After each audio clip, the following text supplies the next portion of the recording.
Welcome back to William on Watch. A couple of weeks ago, a photo appeared on the social media platform X showing multiple tattoos on Kilmar Abrego Garcia's fist. Included in the image were the characters MS13 as shown in this photo.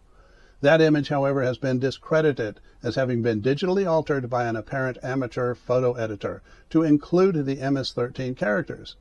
Now, raise your hand if you think you know on whose X account that photo made its internet debut.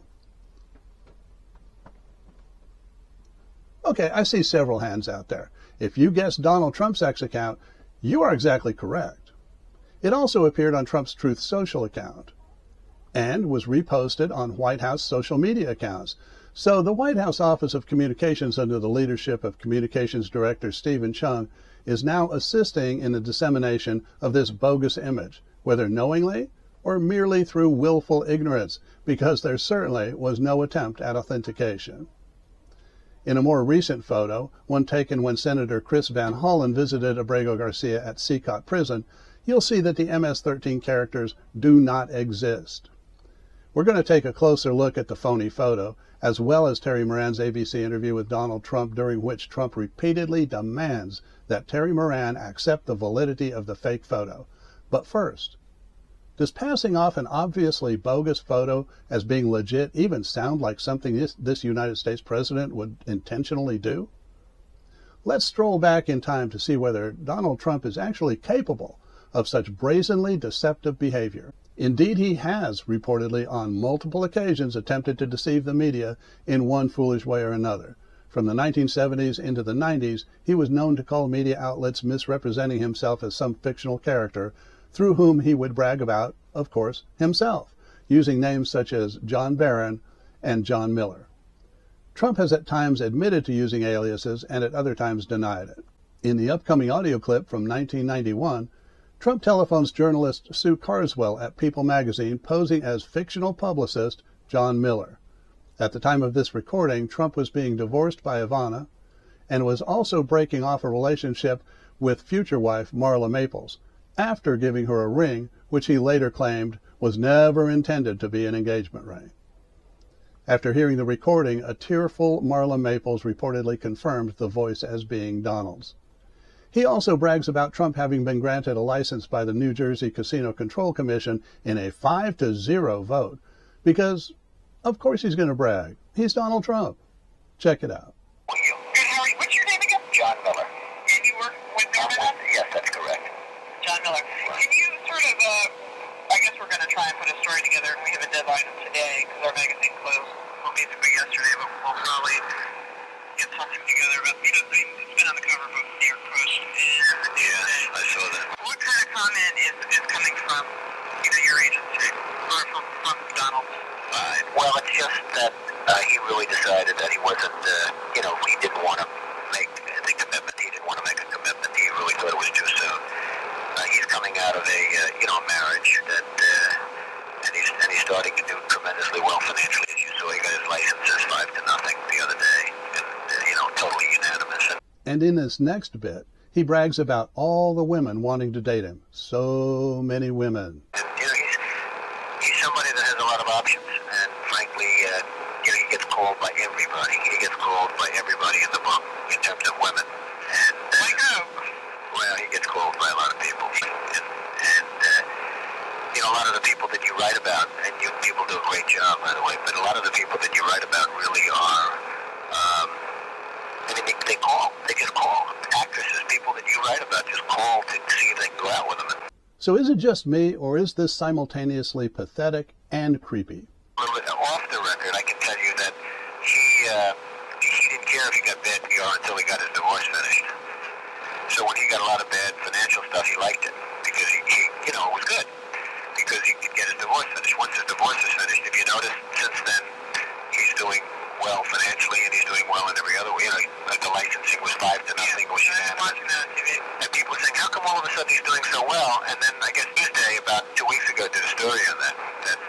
So I've sort of been put in here to handle because I've never seen anybody get so many calls from the press. Where did you come from? I basically worked for different firms. I worked for different firms. Here, Trump suggests that his reversals of fortune were entirely strategic.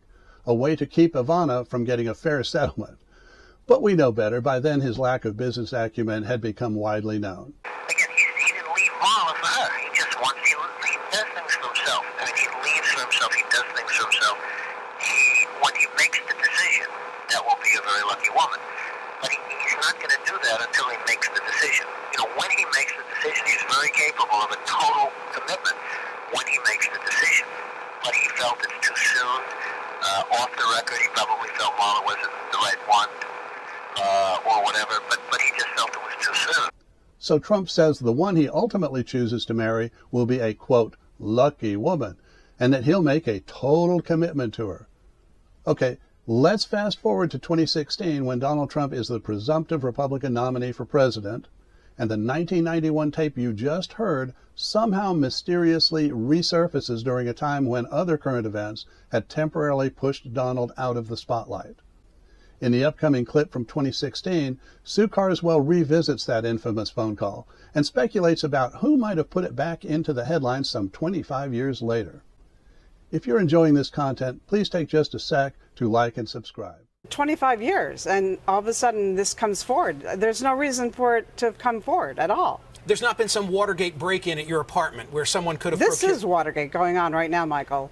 Well, you know, there are some who are watching, and I think everybody's transfixed by it, but some who say, come on, what's the relevance? Who cares?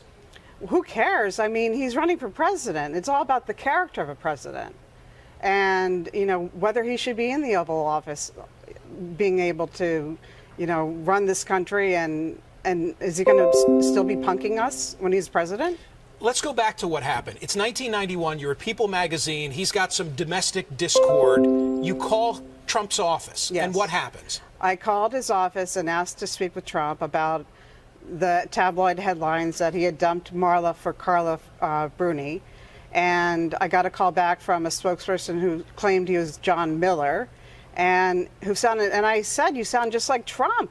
It's remarkable that he was able to, you know, hire a publicist that sounded just like him.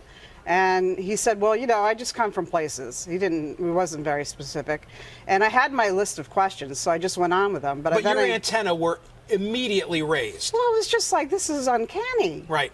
So we went on, we talked, and then I made it go a little longer, and then I got off the phone, and I immediately walked down the halls, and I said, this is Trump, this is Trump. And then we had to call and get 3 confirmations, and we called Cindy Adams from the New York Post, who said, that's Trump, what's he doing? And then we called another person, and then I called Marla, who just cried when I played the tape for her. She was then the girlfriend and was hoping to be affianced. Well, she had a so-called engagement ring, she had thought. So when you write the story, to your credit, you say, you know, Trump says goodbye, Marla, hello, Carla, and a mysterious PR man who sounds just like Donald. So you outed him at the time. Yes. Did he then fess up? 2 weeks later. He did? Yeah. He apologized to the magazine. And he said, I'm sorry.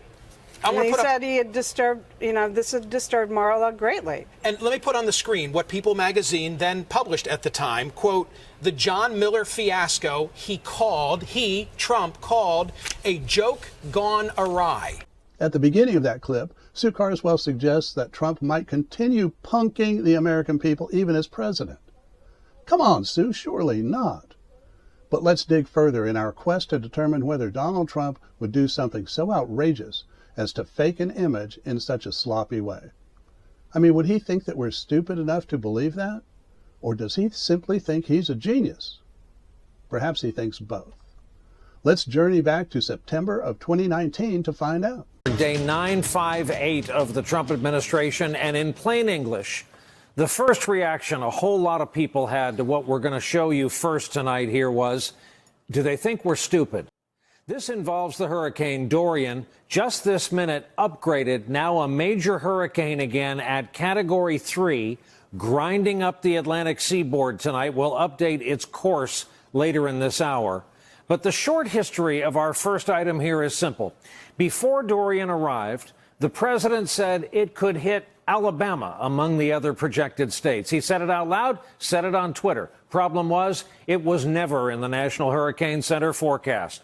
Dorian has shown us it is capable of a bunch of things, but striking Alabama on this go-round just wasn't going to happen. Indeed, it's a beautiful night in Huntsville this evening, low 80s, sun all week, first chance of rain next Tuesday. Back to our story. The president got peeved over all of this. He insisted Alabama was some of the early projections that he saw, and then we saw this. His hurricane update from the Oval Office today. The holder of the poster board is your acting Secretary of Homeland Security, Kevin McAleenan. Trump displayed the so-called cone of uncertainty forecast back from August 29th, and there, apparently drawn in Sharpie on the far left, a cone annex of sorts, a protuberance, an appendage added on to include Alabama. It was supposed to go, actually, we have a better map than that, which is going to be presented, where we had many lines going directly, many models, each line being a model, and they were going directly through. And in all cases, Alabama was hit. I know that Alabama was in the original forecast. They actually gave that a 95% chance. You showed us a map earlier, the initial forecast. Yeah. It appeared to have been edited or something to include Alabama. Can you explain how that change was made? No, I just know, I know that Alabama was in the original forecast. That map that you showed us today, it looked like it almost had like a Sharpie. I don't know. The National Weather Service had to scramble to correct misinformation from President Trump about Dorian. President Trump tweeted, in addition to Florida, South Carolina, North Carolina, Georgia, and Alabama will most likely be hit much harder than anticipated. The National Weather Service corrected the president, saying Alabama will not see any impacts from Dorian. Secretary of Commerce Wilbur Ross threatened to fire top employees at NOAA on Friday after the agency's Birmingham office contradicted Trump's claim. What do you think? Did that vindictive rascal cleverly pull the wool over our eyes with a simple Sharpie? And are we any match for his stunning intellect? This is a tough hurricane, one of the wettest we've ever seen from the standpoint of water. So is punking us with a poorly faked photo of Abrego Garcia's fist consistent with Trump's past behavior? Well, you be the judge. Now let's take a look at that recent interview of Donald Trump by ABC's Terry Moran, during which Trump approaches meltdown as he repeatedly insists that Moran accept the photo as being legit. When we have criminals, murderers, criminals in this country, we have to get them out, and we're doing it. By law. And you'll pick out one man, but even the man that you picked out, he said he wasn't a member of a gang. And then they looked, and on his knuckles, he had MS-13. There's a dispute well, wait a minute. He had MS-13 on his knuckles. That way. But let's move on. Wait a minute. Hey, Terry. He did not have the letter MS-13. It says MS-13. That was Photoshop. So let me That was Photoshop, Terry. You can't do that. Hey, they're giving you the big break of a lifetime. You know, you're doing the interview. I picked you because, frankly, I never heard of you, but that's okay. I picked you, Terry, but you're not being very nice. He had MS-13 tattooed. We'll agree to disagree. I want to move on to something else. Terry, do you want me to show you the picture? I saw the picture. And you think it was Photoshop? Well, here we go. Don't Photoshop it. Go look at his hand. He had MS-13. He did have tattoos that can be interpreted that way. I'm not an expert on them. I want to turn to Ukraine, sir. Terry, I want to get to Ukraine. No. He had MS, as clear as you can be, not interpreted. This is why people no longer believe the news, because when it's he was fake photographed news. in El Salvador, they aren't there. But let's just go on. They aren't there when he's in El Salvador. They weren't there, but they're there now, right? No, but they're in now. your picture. Terry, Ukraine, sir. He's got MS-13 on his knuckles. All right. Okay? We'll take a look at that. You do such a disservice. We'll take a look at that, Why don't you just say, yes, he does, and, go on to something else? It's contested. The information presented in this episode suggests, among other things, that Trump is an extreme risk taker whose risky behavior relies on childish efforts at deception. Does that describe someone who should head the most powerful country on earth? Someone who should have access to our nation's nuclear codes? Someone to be granted his every wish by a cowardly Republican Congress? Pretty scary stuff. If you enjoyed the episode and would like to see more, there's a subscribe button right up here. Until next time, fair winds, and keep a close watch.